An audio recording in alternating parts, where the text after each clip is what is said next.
Certaines élites utilisent-elles l'astrologie? C'est la question vraiment qui revient souvent quand on est astrologue. On peut rencontrer des proches, des personnes qui nous croisent et qui nous posent cette question sans vraiment avoir la réponse. Et d'autres personnes souvent l'affirment, disent oui, les élites utilisent l'astrologie, mais sans forcément amener de preuves concrètes. Donc je vais vous révéler dans cette vidéo, sans ambiguïté, que certaines élites ont utilisé l'astrologie. Nous allons voir des exemples très concrets. Et avant qu'on rentre vraiment dans le détail, cette vidéo comporte pas mal de captures d'écran et autres. Vous pourrez mettre pause, vraiment lire des choses assez intéressantes. Elle va être très complète. Il y a eu pas mal de travail derrière. Donc je vous invite vraiment à vous abonner à la chaîne, à vraiment me mettre un petit pouce bleu pour le travail fourni, commenter, partager la vidéo. C'est un sujet qui vous passionne, qui vous intéresse, qui peut justement susciter des discussions autour d'un café, d'un pot. N'hésitez pas justement avec vos amis de la regarder, de la partager, et n'hésitez vraiment pas en commentaire de me mettre vos avis sur la vidéo, qu'est-ce que vous en avez pensé, parce que je suis convaincu que vous allez apprendre des choses. Je vais révéler dans cette vidéo de gros secrets, donc vraiment big up, et vraiment essayez vraiment de faire tout ce que je vous ai dit, si possible, vraiment de me donner le soutien en vous abonnant à la chaîne, c'est très sympa.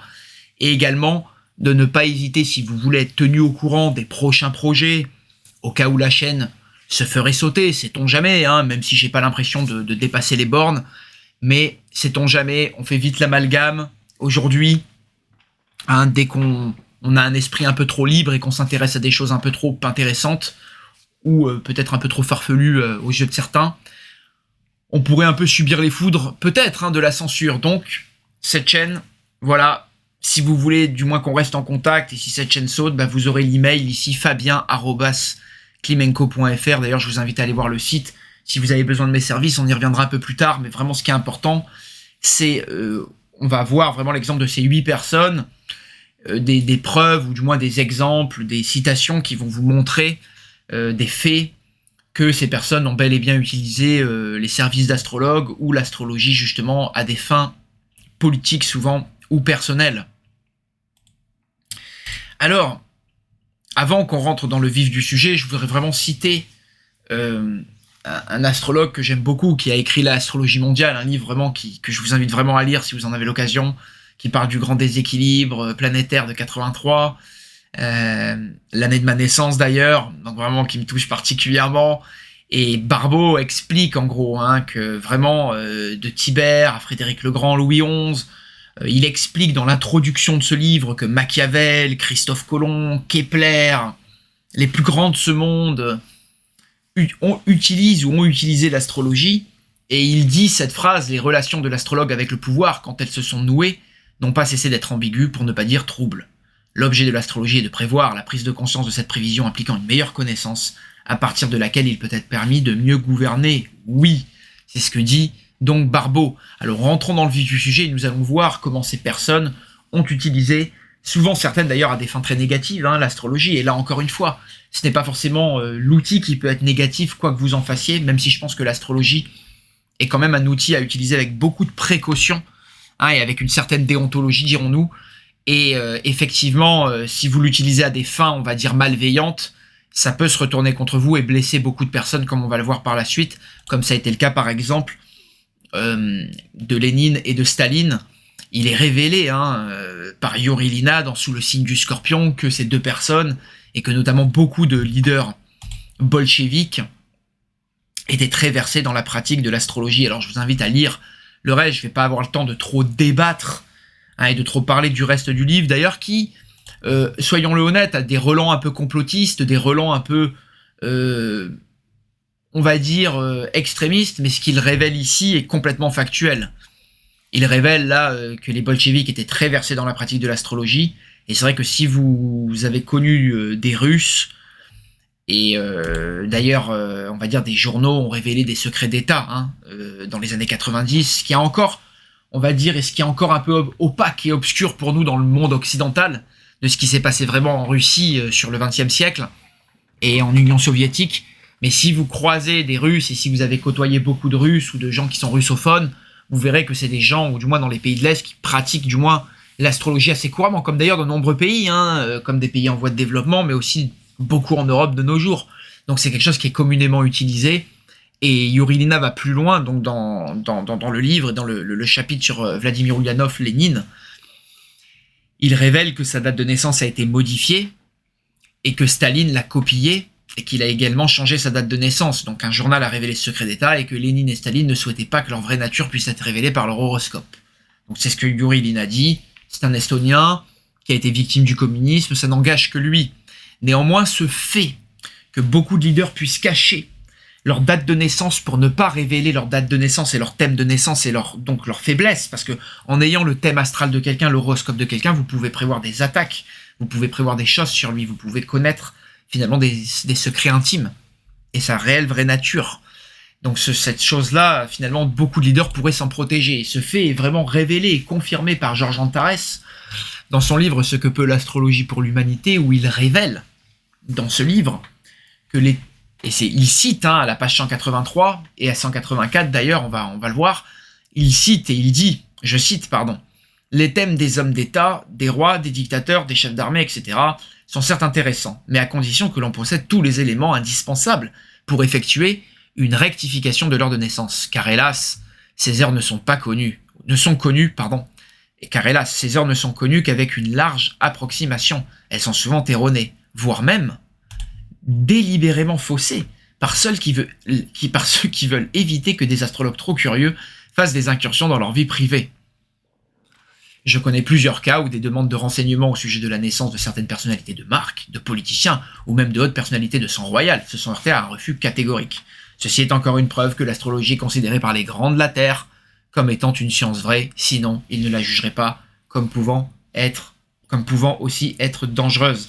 Donc vous voyez bien ici vraiment que Antares confirme que certaines personnes cachent ou faussent délibérément ou refusent de donner leur date de naissance pour ne pas justement subir l'incursion d'astrologues trop intrusifs ou justement subir la malveillance de personnes qui pourraient utiliser l'astrologie à leur avantage pour les nuire.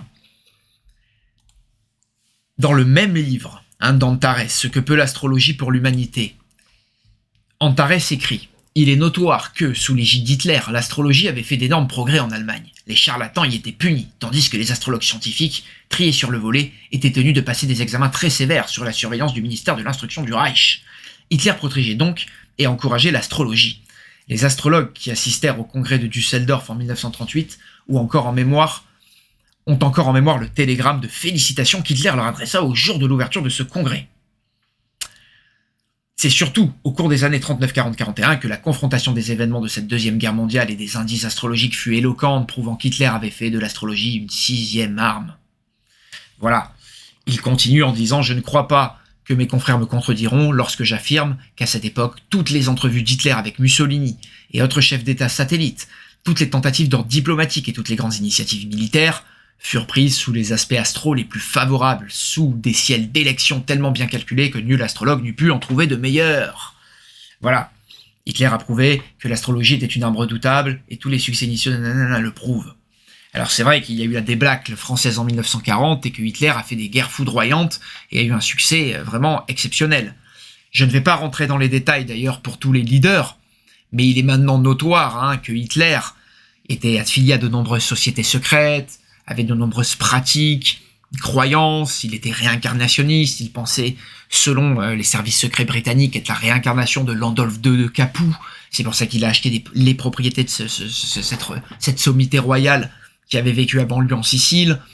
Bref, de nombreuses sommités sont portées vers d'autres choses que l'astrologie. C'est certain, et Hitler a fait partie de ces personnes qui s'est intéressées à beaucoup de choses autres que l'astrologie. Mais cette vidéo, pour rester exhaustive, va se limiter au thème de l'astrologie. Sinon, les amis, on n'en finirait pas. Et moi, je suis fasciné de ça, et je pourrais vous montrer de nombreux exemples que non seulement certaines élites ont utilisé l'astrologie, mais que certaines autres élites ont utilisé la magie noire, le voodoo.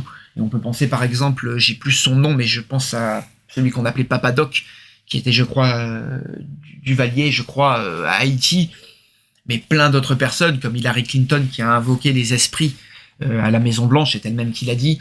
Mais on peut penser à plein d'autres personnes qui ont pratiqué de la magie noire, voilà, du voodoo, ou des autres choses, on va dire des autres pratiques ésotériques que l'astrologie. Mais la vidéo va se limiter, ou essayer de se limiter du moins aux astrologues et à l'astrologie. Dans le même livre, Ce que peut l'astrologie pour l'humanité, Antares montre encore et déclare que bien d'autres élites et grands de ce monde ont utilisé l'astrologie, et parmi ces élites, il cite de nombreux chrétiens du passé ayant étudié ou favorisé l'astrologie. Et parmi ça, il cite des papes, des prélats et des gens assez connus. Il cite également saint Thomas d'Aquin qui disait, je cite, « Les corps célestes sont la cause de tout ce qui se produit dans ce monde sublunaire. Ils agissent indirectement sur les actions humaines. Mais tous les effets qu'ils produisent ne sont pas inévitables. » Vous voyez bien qu'on n'a pas beaucoup bougé. Mais personnellement, enfin, ça me fascine pas mal. Et je suis content de vous révéler vraiment ces informations. Alors, si vous avez lu Ce que peut l'astrologie pour l'humanité, je vous le conseille. C'est un livre, l'édition que j'ai, qui a 200 exemplaires. Et j'espère que vous pourrez vous le procurer et vous régaler de tout le savoir qu'il y a là-dedans, sachant que je ne vous ai révélé que quelques petits zestes que je vous invite à prendre en capture d'écran et comment dire, et à partager ou à vous régaler avec ça. Alors, avant qu'on passe sur la suite, je voulais vous le dire, juste pour un livre comme Ce que peut l'astrologie pour l'humanité, je pense qu'il serait très intéressant, et je lance un peu un appel à des gens qui sont fascinés par l'écriture, les vieux livres, les vieux écrits. Monter une maison d'édition, je pourrais vous aider, à vous conseiller, rééditer des vieux livres avec moi, on pourrait vraiment utiliser la chaîne, et du moins mon travail, pour partager ce savoir, et faire vraiment un bon boulot. Donc si vraiment ça vous intéresse, contactez-moi. Vous avez eu l'email en début de vidéo, je vous le redonne, fabien@klimenko.fr. Vraiment, ça serait top. En tout cas, si on pourrait de rééditer un livre comme comment dire, voyez, Ce que peut l'astrologie pour l'humanité, sachant qu'il a été paru en 1935 et qu'au bout de 70 ans, c'est libre de droit d'auteur. Voilà les amis, et ça pourrait vraiment être un super cadeau qu'on pourrait faire, par exemple un super projet. Donc je lance l'appel ici, motivez-vous, aidez-nous à rééditer ces perles du passé, sachant que souvent on retrouve vraiment des petits joyaux dans le passé. Élisabeth, la première de son nom, la reine d'Angleterre, a été connue pour faire appel vraiment à de nombreuses connaissances ésotériques, dont les connaissances, les savoirs de John Dee, l'astrologue John Dee. Alors John Dee, si vous le connaissez pas, c'était un occultiste, il faisait pas que de l'astrologie, et c'est vrai que dans le passé, au Moyen-Âge, ou du moins à la Renaissance, il y avait beaucoup de mix de pratiques qui se faisaient, et John Dee faisait de la magie énochienne, de la numérologie, de la gamatrie, beaucoup de choses, et il signait avec cette signature qui a donné 007, vous voyez, fameux agent secret de la couronne anglaise.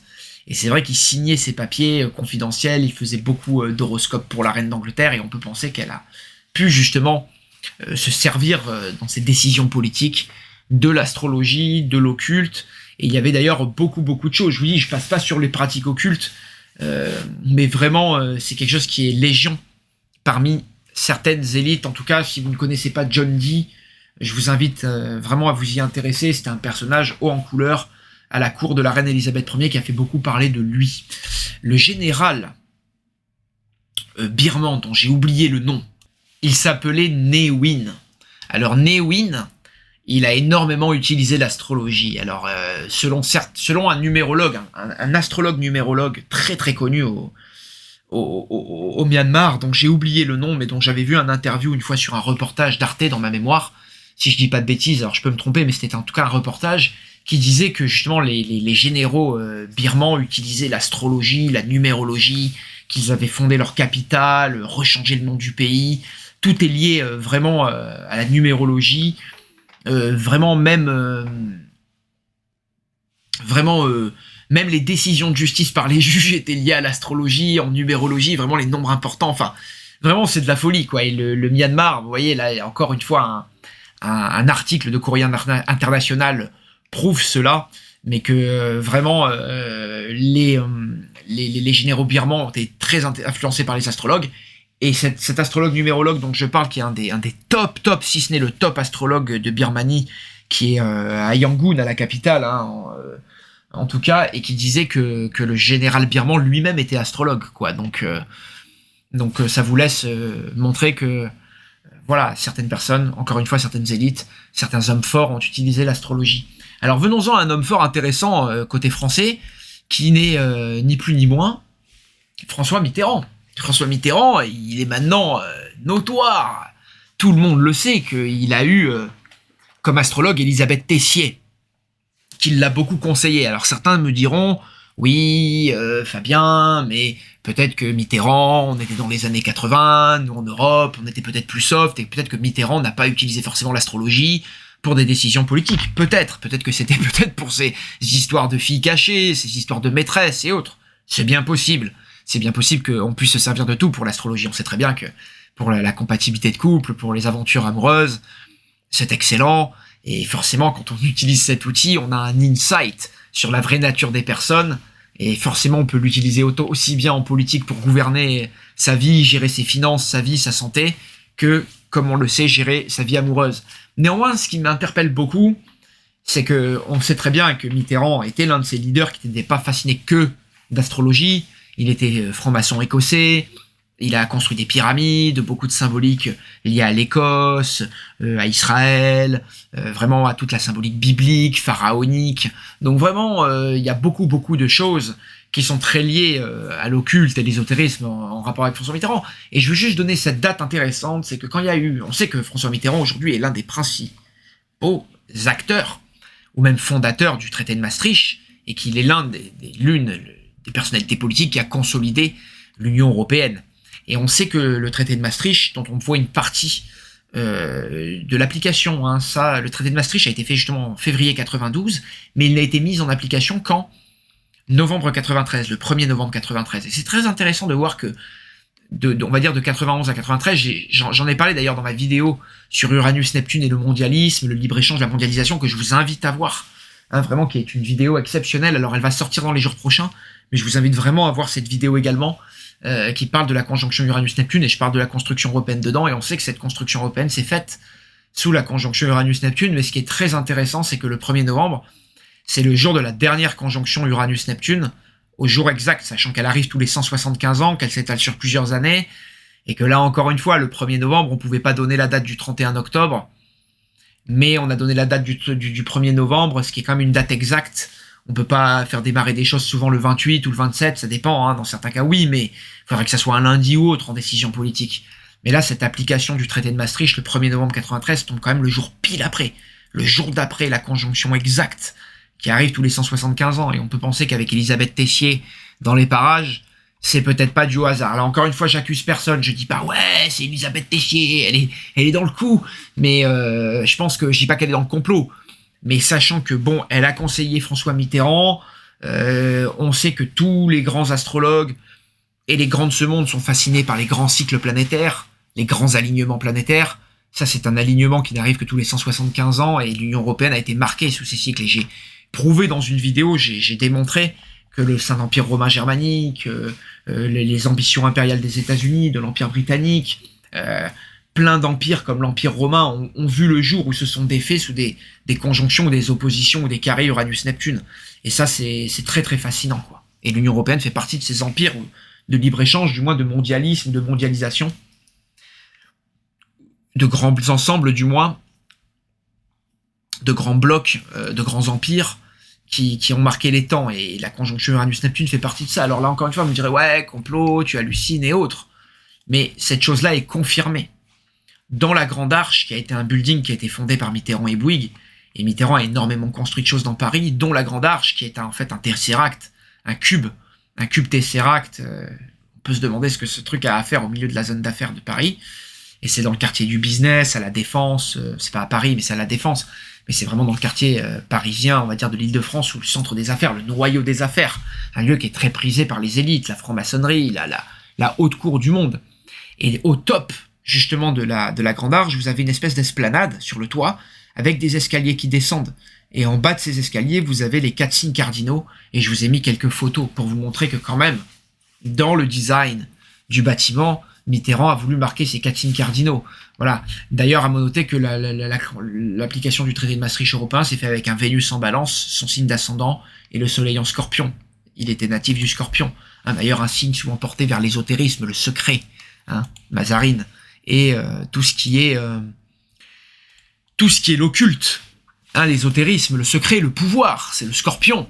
Hein, le contrôle des énergies invisibles aussi. Et Mitterrand était fasciné par plein d'autres choses. Des ovnis à l'ésotérisme, à la magie, j'imagine aux références bibliques et maçonniques, comme on peut le voir, et astrologiques ici. Un autre grand de ce monde, c'est quand même JP Morgan, qui est l'un des plus gros banquiers, et le nom Morgan remonte jusqu'au roi Arthur, et certains disent la fée Morgan. En tout cas, c'est une famille, la famille Morgan, qui est liée au Rothschild, au plus grand de ce monde. JP Morgan possède une des plus grandes banques, de ce monde, excusez-moi. J'essaie de faire vite, la vidéo commence à être longue. Et il disait lui-même, les millionnaires n'utilisent pas l'astrologie, les milliardaires le font. Je pense que cette phrase révèle beaucoup de choses. Une autre élite auquel on n'a pas pensé par rapport à l'astrologie, c'est Général de Gaulle, quand même. Et dans son livre, Alexandre Volgin, l'astrologue ukrainien qui vivait en France, et dans le livre Le Maître de Nativité, dans son livre Le Maître de Nativité, Volgin révèle que, justement, le général de Gaulle lui a fourni des renseignements lui-même, concernant sa date de naissance, d'ailleurs, qui n'est pas la même révélée par Astrothème. Donc ici, Volgin, et ça n'engage que lui, révèle que de Gaulle était ascendant Verseau. Il donne donc ici un nouveau thème, ce qui est intéressant parce que ça donne quand même une dominante jupitérienne assez forte pour de Gaulle. Mais là n'est pas le débat. Et on peut penser que de Gaulle a échangé avec Volgin, ou qu'il l'a consulté, dans le sens où Volgin s'intéressait beaucoup à de Gaulle. Et qu'il a écrit, comme je l'ai révélé dans une précédente vidéo, il a révélé à Barbeau, dans ma vidéo sur les éclipses, que je vous invite de voir, la puissance des éclipses. Je vous invite à voir cette vidéo si vous ne l'avez pas encore vue. Volgin parlait justement d'une éclipse très importante qui est arrivée, je crois, en 66. Et pour de Gaulle, où il disait, oulala, l'éclipse frappe vraiment le soleil de Gaulle. Et on sait justement que il disait il va pas finir l'année, mais que de Gaulle a encore tenu 3 ans avant d'être sorti par les événements de mai 68 et autres. Dans le sens peut-être, est-ce que Volgin avait la vraie date de naissance? On peut se poser des questions. Et c'est vrai qu'en tout cas, Astrothème révèle une toute autre date de naissance, ce qui est justement à débattre. Alors, est-ce que de Gaulle avait, en bon roublard, avait leurré Volgin? C'est pas impossible, parce que vous voyez bien que, en tout cas, de ce qui a été révélé par Astrothème, il y a une date différente. Voilà les amis, là encore une fois ça prête à débat, j'espère que cette vidéo vous aura fait plaisir, qu'elle vous aura révélé pas mal de secrets, de choses que vous aviez envie de savoir par rapport à toutes ces élites. J'espère vraiment que ça aurait été instructif pour vous. N'hésitez pas vraiment à la partager, à la communiquer autour de vous, à la répandre. Bien évidemment, c'est qu'un zeste de travail, ça pourrait être beaucoup plus complet, beaucoup plus fourni. Mais là encore une fois, c'est un zeste, on va pas faire trop long. Et je vous invite vraiment, si vous le voulez bien, à partager cette vidéo, à commenter, à me donner votre avis. Si vous avez des anecdotes, si vous connaissez des leaders, des élites, des grands de ce monde qui ont utilisé l'astrologie, que j'aurais pu oublier, ça pourra faire peut-être une deuxième partie à cette vidéo qui sera intéressante. Encore un grand merci à vous pour votre attention, vraiment votre temps, c'est vraiment très apprécié. Un gros bisou et portez-vous bien.